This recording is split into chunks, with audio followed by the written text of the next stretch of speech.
Salut, c'est Paul.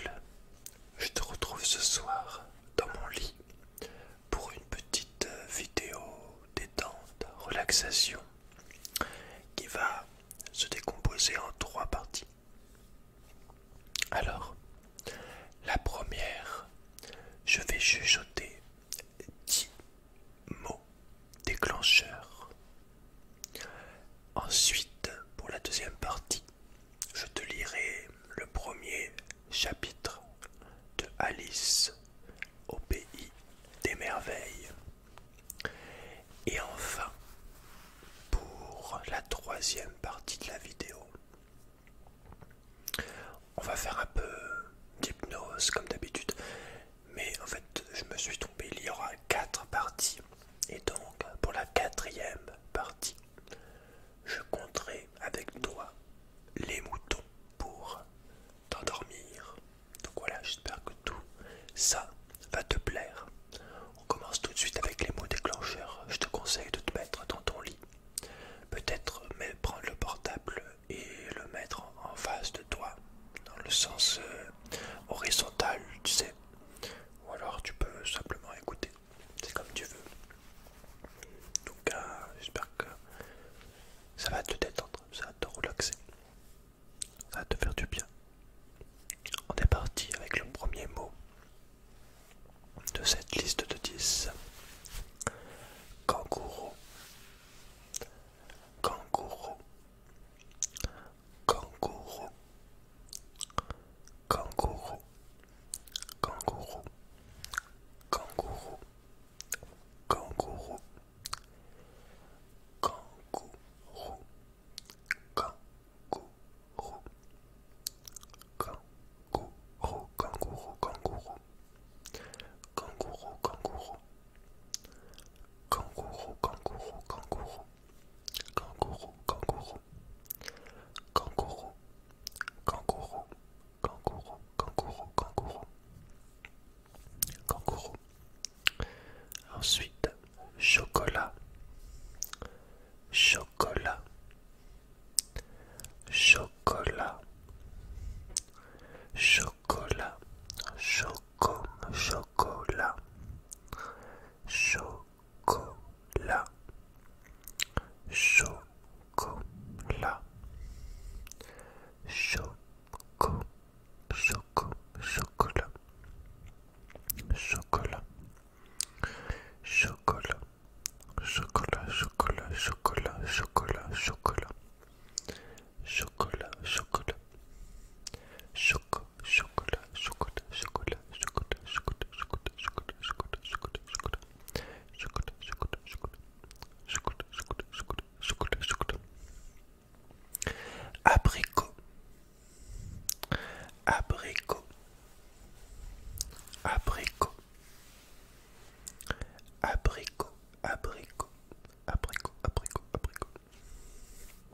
abricot, abricot, abricot, abricot. Abricot, abricot, abricot. Abricot, abricot, abricot. Abricot. Abricot, abricot, abricot, abricot. Abricot. Abricot. Abricot. Abricot. Abricot. Abricot, abricot. Abricot, abricot, abricot, abricot, abricot, abricot,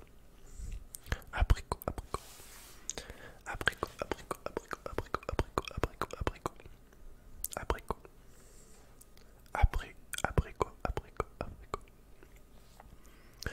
girouette, girouette, girouette, girouette, girouette.